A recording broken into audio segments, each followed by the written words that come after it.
So here we have the Mercedes-Benz C200 on a 15 plate. I'm going to start off by showing you around the outside of the car, and then we'll hop in and run through some controls on the inside of it. From the outside you can see it's a four-door car with alloy wheels and tinted windows. We're going to start off inside the boot area first of all. As we approach the back of the car you can see we have reversing sensors and plenty of boot space as well. Okay, so we're just going to work our way back around to the front of the car.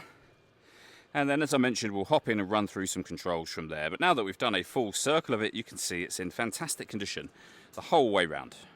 Just briefly before we climb in, I think it's well worth seeing the interior from this exterior point of view. There's plenty to run through on the dashboard, so let's hop in and we'll do that now.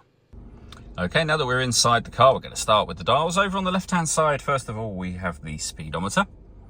On the right side, the rev counter. We've got the coolant temperature gauge over that side as well, fuel gauge on the left-hand side.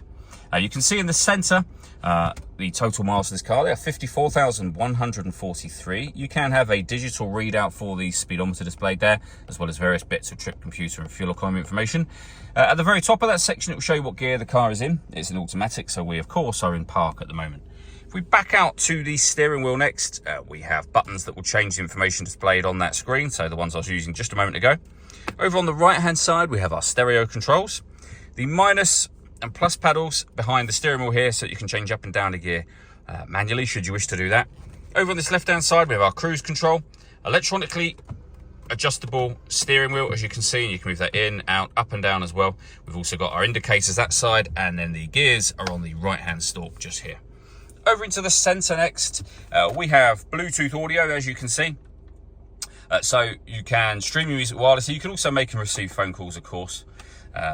And then on here, in terms of other ways you can listen to your own music, we've got SD memory card input, USB input as well.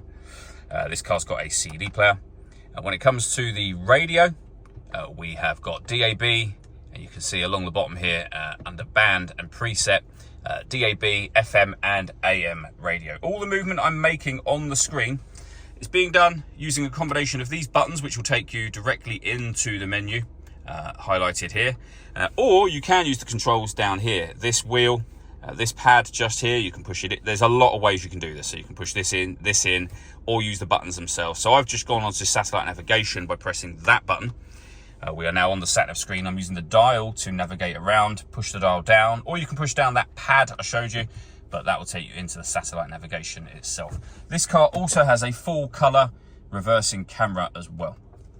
Working our way down from there, we have the CD player, as you can see. Above that, we have our climate control. So you can adjust the driver and passenger temperature, the fan speed, and the direction of the air.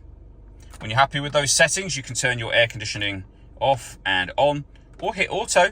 The car will now maintain the temperatures that you've asked for by taking full control of the fan speed for you. You can hear it doing that. You can manually override that whenever you wish to. We have in here 2 cup holders, some storage, and a 12-volt charging socket. Last thing I wanted to mention are the twin sunroofs. So we have a button up here that will open simultaneously the front and rear sunblind, and then the sunroof section itself is a tilt slide sunroof. The front section will open over the top of that rear section. All that leaves me to say is thank you for taking the time to watch this video. If you'd like to come and see the car for yourself and have a test drive, please feel free to give us a call here at Surrey Specialist Cars. We'd love to hear from you soon.